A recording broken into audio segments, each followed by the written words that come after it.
Hello guys, మన వీకోటలో street ఫుడ్ని explore చేస్తున్నాం కదా. ఇదైతే మూడో రోజు అనమాట. ఈరోజు నేరుగా పానీపూరి బండి దగ్గరికి అయితే వెళ్ళిపోయి ఒక ప్లేట్ పానీపూరి తీసుకున్నా. ఆ పానీపూరిలో పానీకి బదులు చింతపండు రసాన్ని అయితే ఇస్తున్నారు. దాన్ని తింటూ ఉంటే రకరకాలుగా ఉండింది. ఇంకేం చేస్తాం, అదంతా బాగలేదని మన కెమెరామెన్కి అయితే ఇచ్చేసి నేరుగా కేజీఎఫ్ బస్ స్టాండ్లో ఉన్న ఈ స్టాల్ దగ్గరికి అయితే వచ్చేసాం. ఇక్కడ కొత్తగా ఏమైనా ఇవ్వండి అని అడిగితే 5 మినిట్స్ టైం అయితే అడిగారు. ఈ లోపు ఖాళీగా ఉండడం ఎందుకని 2 ఆనియన్ సమోసా తీసుకొని ఆ చట్నీలో అద్దుకొని తినేసాం. టేస్ట్ అయితే చాలా బాగుండింది. ఇంతలో మనం ఇచ్చిన ఆర్డర్ అయితే రెడీ అయిపోయింది. అందులోకి ఏదేదో వేసి ఫైనల్గా మన చేతిలో అయితే పెట్టేశాడు. ఆలూని ఆయిల్లో బాగా డీప్ ఫ్రై చేయడం వల్ల చిన్నప్పుడు అగ్గినిప్పుల్లో కాల్చుకొని తిన్నప్పుడు వచ్చే ఆ ఫ్లేవర్ వచ్చింది. సాంబార్ వడ కూడా ఉంది అన్నారు. మనం ఇంకా లేట్ చేయకుండా సాంబార్ వడ కూడా ఒకటి తీసుకొని టేస్ట్ చేసేసాం.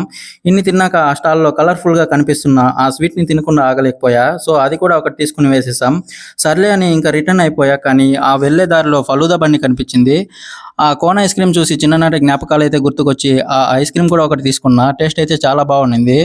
ఇంకా అక్కడ చూస్తే తిక్కగా బాదం మిల్క్ కూడా ఉండింది. సర్లే ఇవన్నీ తిన్నాక కడుపు చల్లగా ఉండాలని అది కూడా ఒక గ్లాస్ తీసుకుని తాగేసాం. బాదం మిల్క్ అయితే 40 రూపీస్ అండి, కానీ టేస్ట్ అయితే చాలా బాగుండింది. ఇవాళకి ఇది అన్నమాట. రేపు మరికొత్త వీడియోతో మళ్ళీ కలుద్దాం.